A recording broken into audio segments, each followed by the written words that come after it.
Hey everybody, I am working on a plumbing project here and I wanted to do a review of this iCRIMP PEX clamp tool.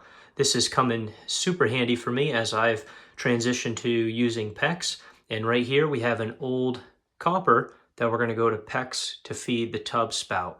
So the way that I'm going to do that is I'm actually going to use this tool to crimp the clamps and adhere the PEX to the copper right here. So what I like about this tool is it goes from 3/8 to 1 inch PEX, as well as it's got this ratcheting noise that lets you know when you have properly crimped the clamp. I also like that it'll cut the clamp as well as crimp it.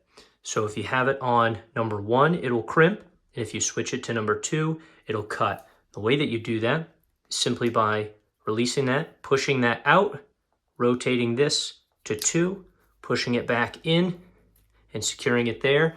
And now you can go to the side of the clamp and cut it. It also comes with these PEX shears. These are super sharp and they're spring loaded to help it be easy cut with one hand. I've taken my PEX, I've measured it out, so now I'm going to cut it. It's as simple as that, cuts like butter. Now I'll put this in place and show you what it looks like using the crimp.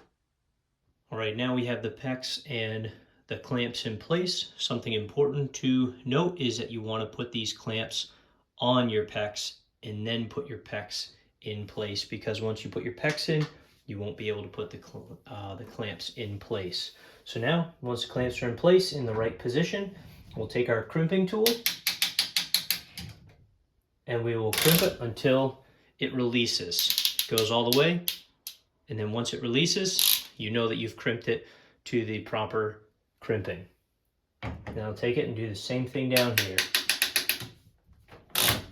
And there you have it, the iCRIMP PEX clamp tool.